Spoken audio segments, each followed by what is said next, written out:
mentored and inspired Jada throughout her career, the beloved Debbie Allen. We are so to watch you all. No, we're in both hands.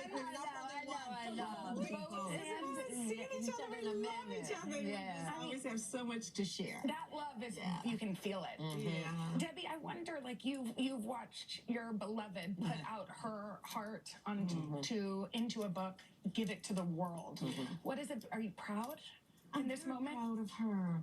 I'm so proud of her courage. I've been trying to write my memoir for 2 years and I just can't tell it. I just can't tell that, can't do this. She's so honest. She's so authentic. And she shared with us the characters and the people in her life that just jump off the page. Yeah. Your grandmother, Marion. Oh, yes. I love Marion. Me too. I feel like I know her. Yeah. And her husband. And then you get into the whole story about your mom and dad and the challenges you had with that. And then your friends and going to, Baltimore School of the Arts. All of it. It's just wonderful. Covers so much of Jada's beautiful life. But I thought one of my favorite questions to ask somebody when I interview them is, who's your 2 a.m. phone call? Who's the person you call when you're on your knees and you have one phone call? And for Jada, Debbie, that one phone call over and over again was you. When she was at her worst, she called you. Do you remember those moments and what it was like? I do. And I was just glad that I was there to catch her and to guide her and to help. No one can really live your journey for you.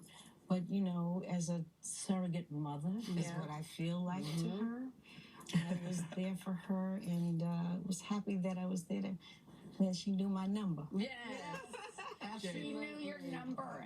Jada, what has she been to you? How could you even put into words? I did. Debbie, just like she said, she's been a surrogate mother. When I was out in LA, just young and wild. Young and wild. Debbie was right there. And she wasn't judgmental. You know what I mean? She was just by my side, like, okay. Just listen. Yeah, just listening and just held space for me and just helped me through a whole lot. Well, we remember back when you described how you saw Jada as a young actress, Debbie, and there is you booked a role for her, but we have a little bit of tape that we want to show. Take a look. Okay. Black Eyed Peas can't be there, Nina. So I suppose this is just a mirage, plucking my nerves. Need I remind you that the only reason why we are rushing to do this now is because someone wants to take off early to greet her 2 friends from Baltimore. Let me tell you something. Me and my girl Yolanda, we know how to get a party started. And I suppose all I know how to do is end one? You're always right. What did you see in her, Debbie? What was it about Jada? She was so alive and so beautiful and had such spirit and edge. I mean, she was a little gangster. I didn't know quite how gangster she really was. You read the book, You you're read like, the book. whoa. I read the book. I know now more. But she was a little gangster, and it was just, she breathed a light and a life into the cast. We didn't have anybody like her. And when she auditioned, I said, no, she can't be the girl with AIDS because there was no cure for it. It was a death sentence. And I said, nope, we have to put her on the show. And so she came in and just brought a whole world with her. I mean, Tupac came to the show because of her. Yeah. Of course.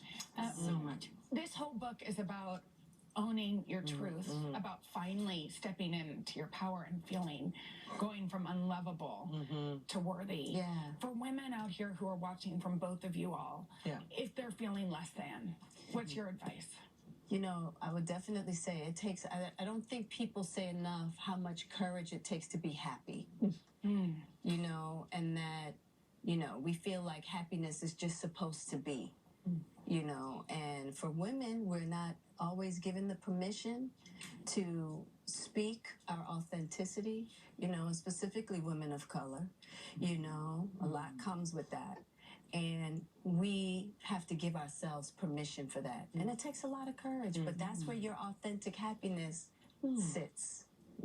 Courage and work, right? Like you've been at this. This isn't just something you were like, I mean, you really are healing. Well, and I mean, when people read the book, I think they'll see that. Yeah. Yes, It's quite a journey, and, I think just, get the book and you'll get the whole story. It's a major inspiration. Yeah, absolutely. Thank you. Thank you for letting me come on your journey with you. I feel like we've been holding hands through this. I know, Hoda. Great You to had be a with good you. hand to hold. I did. Oh, and Debbie, thank you. We Yeah. adore you. We're so happy that you're here supporting Jada. You're going to be on. You're going to be on a book tour. Major Yes, book tour. Debbie, yes, you're going to we're Howard going- University. Yeah. You're going to Howard together. Either What is they're that going to be? homecoming. That's gonna be Thursday night? Thursday. Yeah. You're going everywhere, Jada. You're going to inspire a lot Everyone of look people. online to see Yeah, where the you get book the is books. incredible. It is. Thank you. Incredible. It is. Thank you. Love y'all. Thank you. Coming up next, y'all. It's hard to move on. Sports broadcaster and new mom Erin Andrews. She's opening up about her long journey. No, Well, she's hoping other women will learn from her story coming up after this.